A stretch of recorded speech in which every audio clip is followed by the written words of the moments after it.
오늘부터 룻기서를 합니다. 지난 철야 때 사사기를 다 마쳤죠. 오늘 룻기서, 룻기서 1장 16절의 말씀입니다. 1장 16절 함께 하는 절만 읽겠습니다. 룻이 이르되 내게 어머니를 떠나며 어머니를 따르지 말고 돌아가라. 강건하지 마옵소서. 어머니께서 가시는 곳에 나도 가고 어머니께서 머무르시는 곳에서 나도 머물겠나이다. 어머님의 백성이 나의 백성이 되고 어머님의 하나님이 나의 하나님이 되시리니. 아멘. 오늘 룻기서 1장 16절이 룻에 대한 그 고백, 어머니에 대한 고백, 그 믿음의 고백이라고 볼 수 있고 가장 핵심 포인트 말씀이기 때문에 요절이기도 합니다. 그래서 이 말씀을 제가 읽어준 줄로 믿습니다. 룻기서는 오늘 한 장에도 읽어오신 분 손 들어봐요. 예, 다 읽어오는 거하고 안 읽은 거하고는 좀 많이 차이가 있어요. 룻기서를 읽어오고 항상 한 장씩 공부하는 거니까.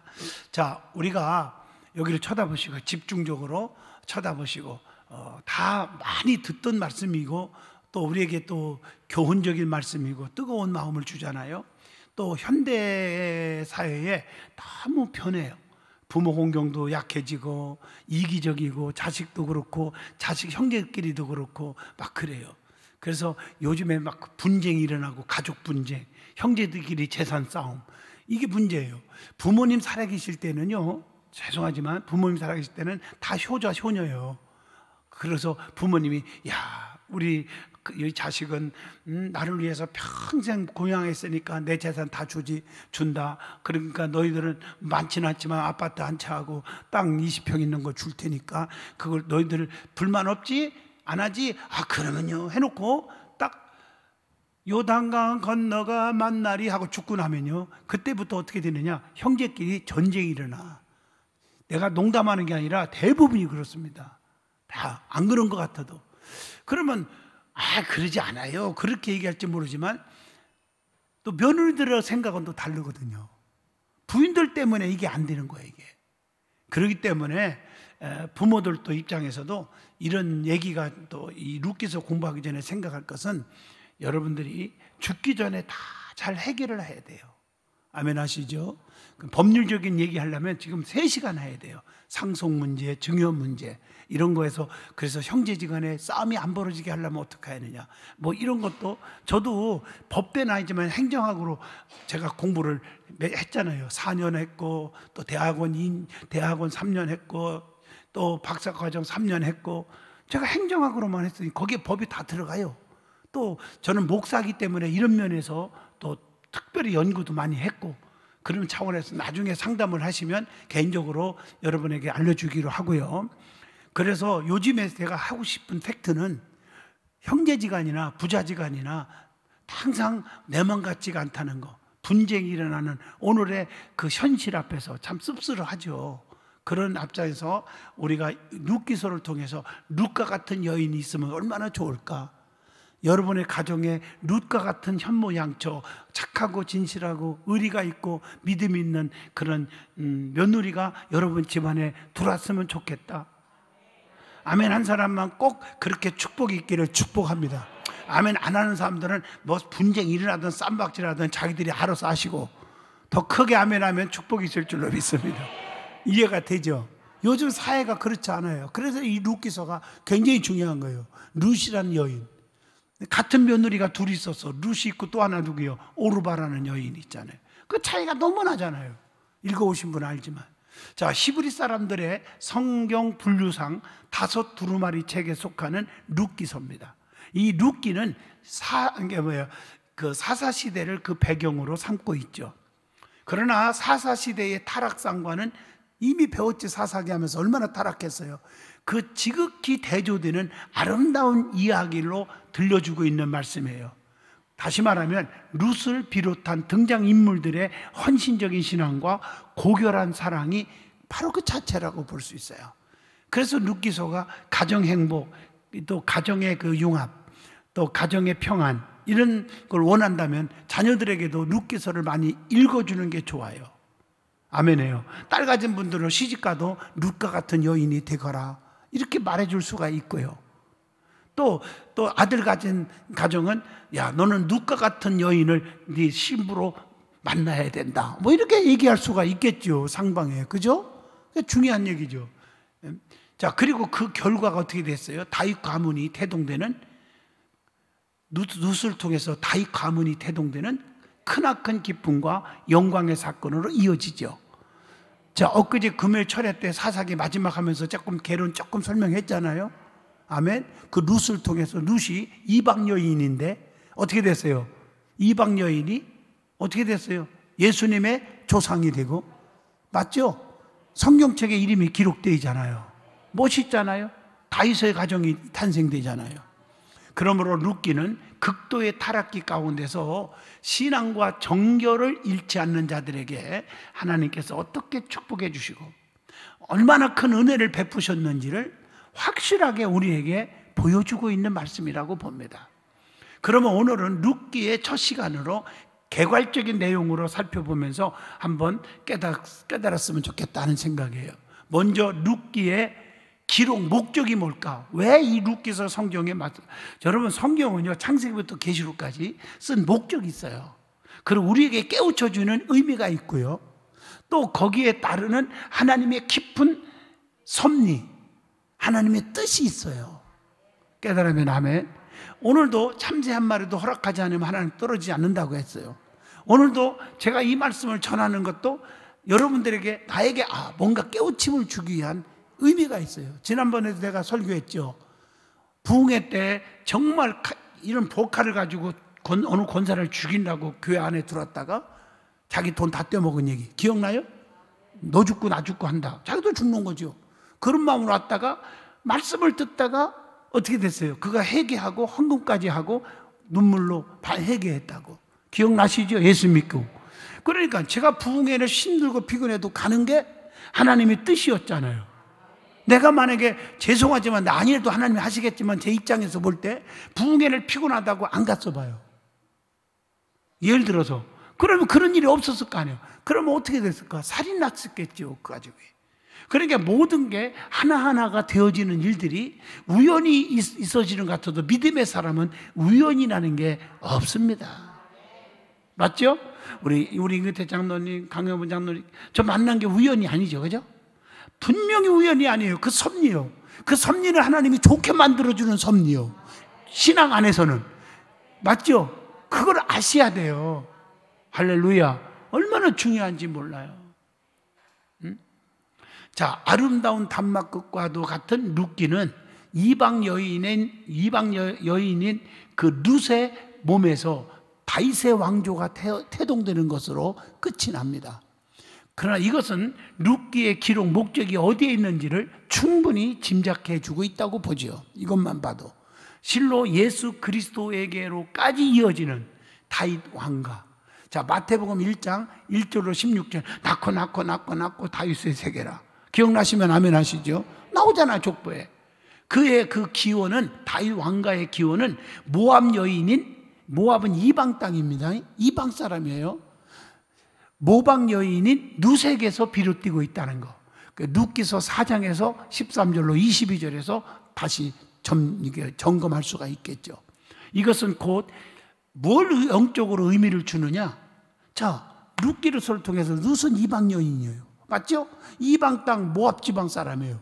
거기서 주는 교훈이 뭐예요? 이방 사람도 구원받아 하나님의 백성이 될 수 있다고 하는 사실, 이걸 예시해 주고 있는 아주 중요한 사건입니다. 할렐루야. 사도 바울도 신약에 와서 사도 바울도 이방인들을 구원하잖아요. 맞아요, 맞아요? 맞잖아요. 더욱더 이는 여호와가 유대인만의 하나님이 아니다는 거죠. 온 세상 모든 민족의 하나님이시라는 진리를 깨우쳐 주고 있다는 것입니다. 그러니까 교회는 누구든지 나와서 구원받는 장소가 돼야 돼요. 맞죠? 가난한 자도 와라, 돈 없는 자도 와라. 성경은 그렇게 돼 있잖아요. 다 와서 구원받으라는 거예요. 정령 다윗의 계보를 쫓아서 이 땅에 오신 누구? 예수 그리스도로 말미암아 오늘날 구원의 기쁜 소식은 온 세상에 널리 전파되었다는 것이죠. 그래서 때문에 오늘날 이방 사람인 우리도 룻처럼 개종하여 여호와를 믿음으로 구원의 반열에 들 수 있다는 겁니다. 로마서 10장 12절로 13절. 그래서 성경에 뭐라고 했어요? 한번 읽어볼까요? 유대인이나 헬라 사람이나 차별이 없습니다. 한 분이신 주께서 모든 사람의 주가 되사, 여기 뭐 누구 사람? 모든 사람의 주가 되사 그를 부르는 모든 사람에게 부유하시도다. 누구든지 주의 이름을 부르는 자는 구원을 받으리라. 사도행전 16장 31절. 주 예수를 믿으라. 그리하면 너와 내 집이 구원을 받으리라. 맞죠? 그 주님을 영접하기만 하면, 영접하는 자, 곧 그 이름을 믿는 자들에게는 하나님의 자녀가 되는 권세를 주신다. 하나님이 세상을 이처럼 사랑하사 독생자를 주셨으니 이는 저를 믿는 자마다, 누구든지 믿는 자마다 멸망치 않고 영생을 얻게 하려 하심이니라. 깨달으면 아멘 하시기 바랍니다. 이런 교훈을 룻기서를 통해서 우리에게 주고 있다는 것입니다. 자, 그러면 룻기의 내용 전개입니다. 자, 어떻게 내용이 전개됐느냐? 룻기의 역사적 배경이 되는 사사시대는, 자, 불신앙과 도덕적 타락이 만연하였던 영적인, 어떻게 보면 암흑기였다는 거죠. 그러나 오늘 이름이 룻기서에 등장하는 이름이 아시죠? 나옴이라든가 룻이라든가 보아스와 같은 그 룻기의 등장 인물들은 주로 물론 뭐 나오미의 두 아들이 있지, 말론, 기련, 그 남편 엘리멜렉, 이런 건 있는 거. 그건 별로 뭐 의미가 없어요. 그 사람들은 그냥 부인 남편이다, 죽었다, 이것밖에 없어요. 남은 게 말론과 기련도 죽었어, 장가가고. 그것뿐이에요. 그러나 계속 등장하는 인물은 나옴이라는 여자, 시어머니죠. 그리고 룻이라는 여인, 시어머니를 끝까지 따랐던, 그리고 그래서 룻에게 주신 축복이 기업 물을 자 보아스를 만나서, 보아스를 통해서 자손이 번성하여 예수님의 족보에, 예수님의 조상이 되고 다윗의 계통에 오르는 거예요. 이해하셨죠? 자, 그러니까 이런 일이 없었으면 룻과 보아스를 통해서 낳고 자자손손이 누가 나와? 결국에 예수님이 나온 거죠. 아멘 좀 하세요. 이런 엄청난 섭리가 있었던 거죠. 그래서 나오미와 룻, 보아스와 같은 룻기의 등장인물들은 마치 캄캄한 어둠 속에서 반짝이는 별처럼 빛을 발하고 있다는 것입니다. 그 가운데서 룻은 이방 여인이었음에도 불구하고 여호와 하나님을 경외했고, 시어머니 나오미를 위해서 온갖 헌신을 다한 현숙한 여인이었다. 요즘 시어머니가요, 며느리 눈치 보고 사는 세상이잖아요. 며느리. 아멘 좀 해봐요. 세상이 이렇게 이상해져 버려요, 이게. 그래, 룻기서가 꼭 필요한 거예요. 아멘이 출장 가셨나요? 룻기는 바로 이 같은 룻을 중심으로 내용이 전개되는데, 그 흐름상 2부로 나누어 생각해 볼 수가 있다는 거죠. 자, 하나는 룻의 두 가지인데, 내용 전개는 룻의 헌신입니다. 그게 1장과 2장입니다. 룻기는 이스라엘의 배교로 인해서 가나안 전역에 임한 기근으로부터 시작이 됩니다. 아시죠? 베들레헴에 기근이 들었어. 먹고 살기가 힘들어. 이런 얘기요. 그래서 이제 엘리멜렉, 제 이름이 자꾸 멜기세덱 갖고 자꾸 혼선이 오는데, 나도 자꾸 혼선이네요. 따라합시다. 엘리멜렉 가정은 모압 땅으로 이주합니다. 엘리멜렉은 누구요? 나오미의 남편이에요. 룻의 시아버지. 그래도 이해가 안 되나요? 이해하시죠? 그러니까 엘리멜렉 가정이 이방 땅, 하나님이 없는 땅, 이방 땅으로 이주하지만 이민 가는 거예요. 먹고 사는 것 때문에.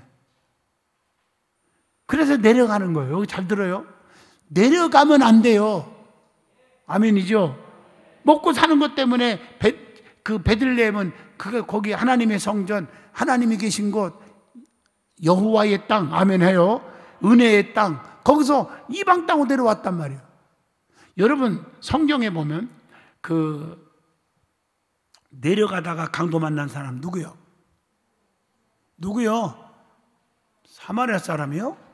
참, 사마리아 사람은 건져준 사람이고, 예? 여리고로 내려가다가 거반 죽게 되었다. 여리고로 어떻게 했어요? 강도 만난 사람이죠.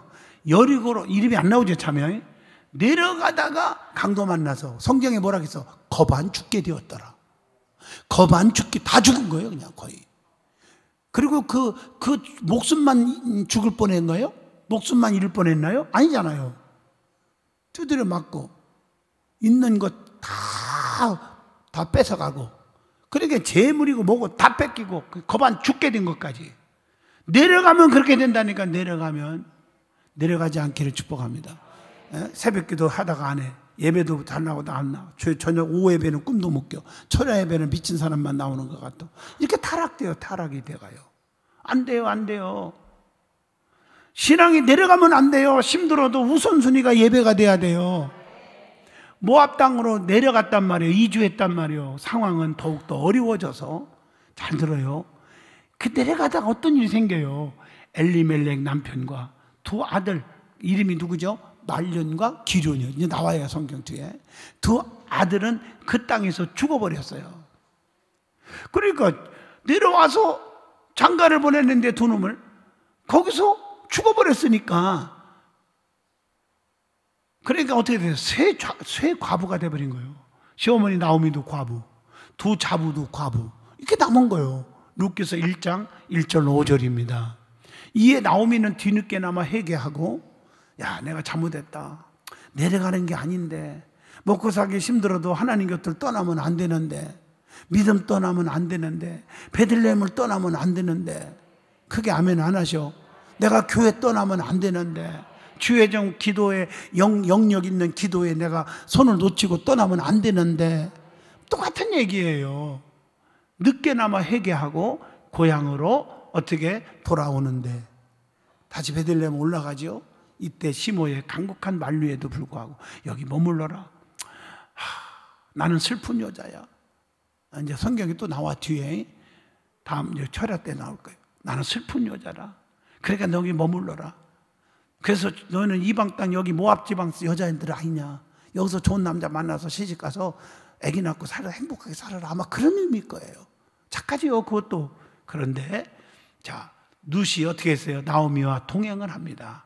간곡한 만류에도 아닙니다. 아까 읽어준 말씀이에요. 또 안 읽어도 알겠죠? 나는 어머니 곁을 떠나지 않습니다. 그러나 오르바는 이때라 하고 잽싸게 도망가 버렸어요. 그래서 어떻게 살았냐? 성경 안 나오는데 내가 어떻게 알아? 재혼했냐? 그것도 몰라. 나한테 물어보면 어떡해요? 성경에도 없는 걸. 그럼 재혼도 안 하고 거기서 그냥 그지로 살다가 죽었냐? 그것도 내가 어떻게 알아요? 성경에 잘 됐으면 잘 된 얘기가 나올 텐데 없어, 전혀 그 얘기가. 짐작만 하지만 내가 짐작한 내 생각을 단해서 얘기할 수가 없어서 그냥 넘어가요. 축복받은 얘기하기도 바빠 죽겠는데 뭘 그렇지 않은 얘기까지 내가 꺼낼 이유가 없잖아요. 나오미는 이제부터 아니야. 오르바는 내가 말 잘못했나까니 며느리 오르바는 얘기하지 말자고 이제부터는. 아멘 하시죠? 그런데 룻이라는 여인은, 그 며느리는 어머니가 하는 것을 나도 가고 어머니 주고 장사를 나도 장사를 하고 어머니 하나님 나의 하나님일 것입니다. 끝까지 어머니 따라가겠다고 따라가는 겁니다. 뒤늦게나마 회개하고 고향으로 돌아오는데 그 나오미는 이때 시모의 간곡한 만류에도 불구하고 나오미와 룻은 동행을 합니다. 그게 룻기서 1장 6절로 22절입니다. 그리고 베들레헴에 도착한 이후에도 룻은, 그러니까 이 말씀을 보면요, 룻이 착하다는 게 따라가면 뭔가 있을까? 이런 어떤 기대감, 욕심 갖고 간 게 아니에요. 순수한 거예요. 맞잖아요. 거기 가서 뭐 했어요? 따라가서 나는 여기 오면은 부자로 행복하게 살 줄 알았는데 이게 뭐요? 이런 말이 없어요. 그냥 뭐 했어요? 룻은 시어머니를 공양을 합니다. 룻기서 2장 1절로 2절 보세요. 뭐까지 해요? 이삭 죽기를 해요. 이삭을 주어서 시어머니를 공경해요. 이렇게 고통스러운 노동까지 하면서 그분 얼마나 진실한 착한 여인이냔 말이에요. 여러분의 아멘한 사람은 가정에는 이런 여인들이 두르시기를 축복합니다. 맞잖아요. 그러한 그녀에 대하여 하나님께서는 친족 보아스와 만나도록 섭리하셨고 그 결과 룻은 보아스의 특별한 호의를 입게 되었다는 겁니다. 룻기서 2장 3절로 23절. 이게 이제 설교 끝나면 유튜브로 뜨니까 자식들에게, 특히 딸들에게 꼭 들으라고 넣어주시기를 축복합니다. 그래야 행복이 오는 거니까. 그래야 결과가 뭐예요? 엄청 축복이잖아요. 맞죠? 자, 두 번째입니다. 이제 룻의 그 첫 번째 얘기는 룻의 뭐예요? 헌신이지만 두 번째는 뭐예요? 하나님의 보상이에요. 보상. 그게 3장 4장입니다. 이제 룻의 헌신적인 삶에 대하여 하나님께서 보아스를 통해서 축복과 은혜를 베푸시는 결론 부분이 나오죠. 룻기서는 몇 장까지 있어요? 4장. 그래서 먼저 룻으로부터 보아스에 관한 이야기를 들은 나오미는 두 사람을 맺어주려는 계획을 세워요. 그게 3장 1절로 5절입니다. 이에 룻이 순종합니다. 순종해요. 그렇게 하겠습니다.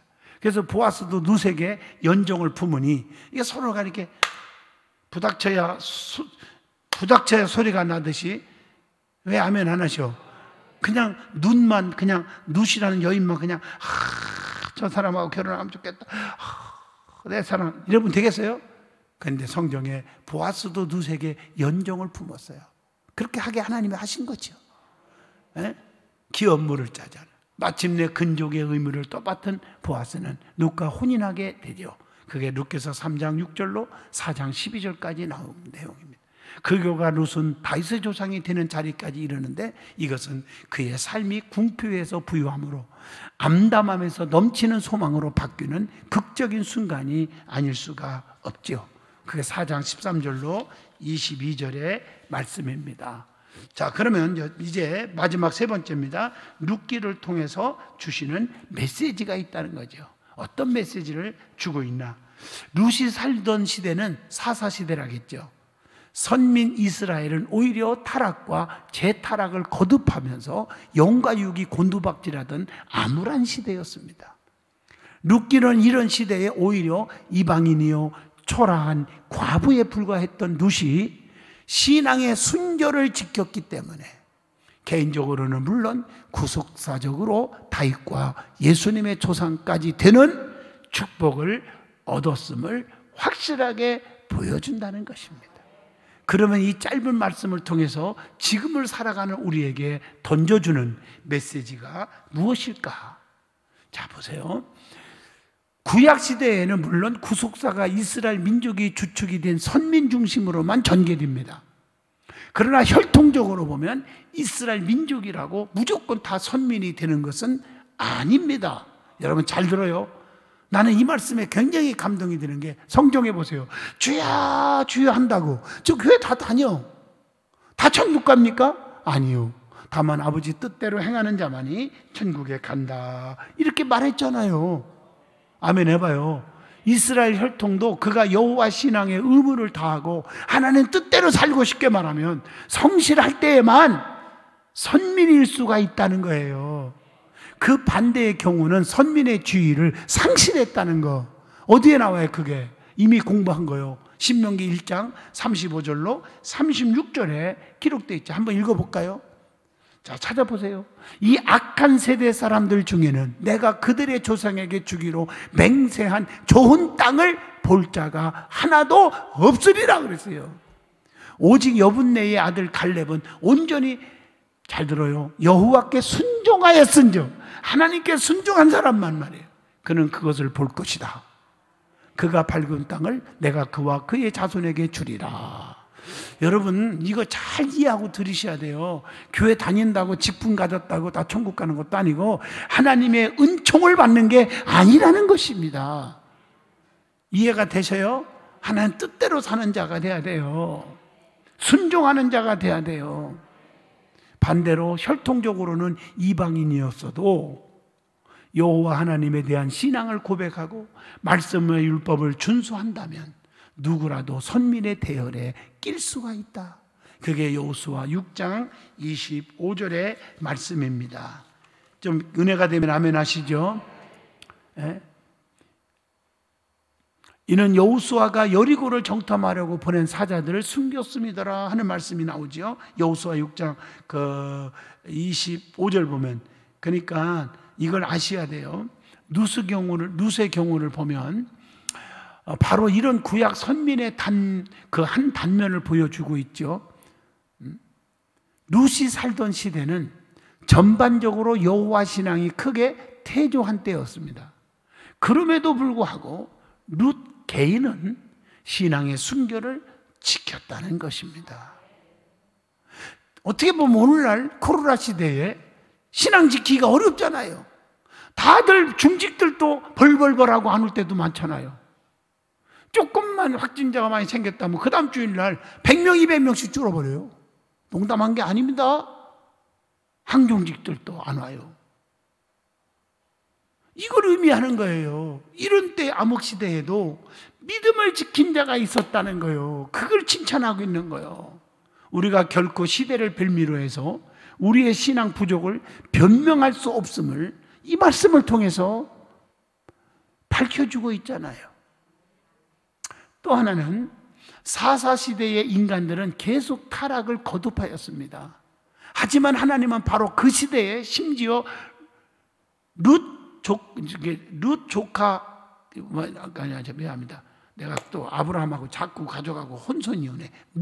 롯이 아니라 룻입니다.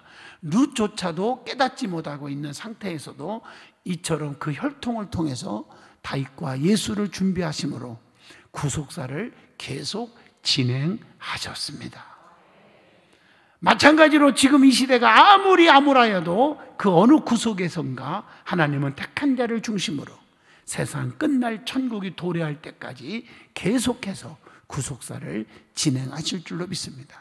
아무리 힘들고 사람들이 자꾸 그렇게 신앙이 패배돼도 우리 든든한 교회도 믿음 지킨 사람들 때문에 여러분 교회가 든든히 서가는 거예요. 예물도 보면요 참 힘든 분들이 힘껏 옛날보다 더 해요. 어떤 분들은 이럴 때 교회가 선교가 멈추면 안 되지 않겠나 이런 생각을 해요. 또 저도 마찬가지요. 이제 죽는가 보다 할 때 힘들고 그럴 때 너무 그럴 때 우리 권사님 몇 분들은 막 울먹이면서 전화도 해주고 울먹이면서 문자도 보내고 그러면서 목사님 없으면 무슨 어떻게 뭐가 든든한 교회가 존재합니까? 저도 어떻게 교회 나올 수 있습니까? 이러면서 막 힘을 돋궈주는데 그분 때문에 내가 살자 그랬더니 살았어요. 내가 이해가 되시냐고요. 이게 꼭 룻기서에서도 우리 똑같은 현상이라고 나는 보거든요. 이게 똑같은 말씀이에요. 다 전교인이 다 교회에서 헌신하는 것 같지요? 아닙니다. 자, 열심히 하는 사람 있는가 하면 또 힘들게 하는 사람, 제가 말을 안 해서 그렇지 어떻게 말을 표현하겠어요? 있습니다. 없는 게 아니고. 그래도 상처 안 주는 게 목사의 사명이니까 지켜주는 것이죠. 자, 그 다음에 또 주는 교훈입니다. 자, 여호와의 신앙은 기필코 뭐가 된다? 보상이 따른다는 거예요. 이게 룻기서를 주는 교훈이에요. 자기가 고향이잖아요. 모압 지방이. 남편 죽어버렸어요. 이제 시어머니도 자기 땅으로 가겠다고 올라가는 거예요. 그러면 그때 내가 따라갈 이유가 뭐 있어요? 의지할 필요가 뭐 있어요? 내가 여기서 이방 땅이 내 고향이니까 여기서 내가 마음에 드는 남자 만나서 행복하게 살면 되지 하는 생각할 수 있잖아요. 맞죠? 그러나 한 번 결혼했으니까 내가 시어머니면 영원한 시어머니니까 내가 끝까지 내가 섬기겠다 하고 그렇게 신앙을 지키고 믿음을 어떻게 보면요 육신적으로 보면 시어머니를 공양하는 것도 있어요. 그러나 영적으로 보면요 영적으로 보면 믿음을 향하여 올라간 거예요. 아멘 하시죠? 어머님의 하나님이 나의 하나님입니다. 그 믿음으로 올라갔더니 하나님이 어떻게 됐어요? 처음에는 이삭 죽기도 하고 힘들었지만 보아스를 만나고 멋있는 남자를 만나서 거기서 이렇게 축복의 조상이 되잖아요. 그게 보상해 주는 거예요. 그래서 시편 138편 8절에 여호와께서 보상해 주시리라. 아멘. 히브리서 11장 6절 상 주시는 자이심을 믿어야 할지니라. 끝까지 인내하고 견디다 보면요 반드시 보상받는 날이 올 거고 저도 마찬가지고 여러분도 마찬가지라고 저는 생각이 듭니다. 기도합니다. 하나님 감사합니다. 오늘도 룻기서의 서론을 통해서 은혜 주셔서 감사합니다. 예수 이름으로 기도합니다.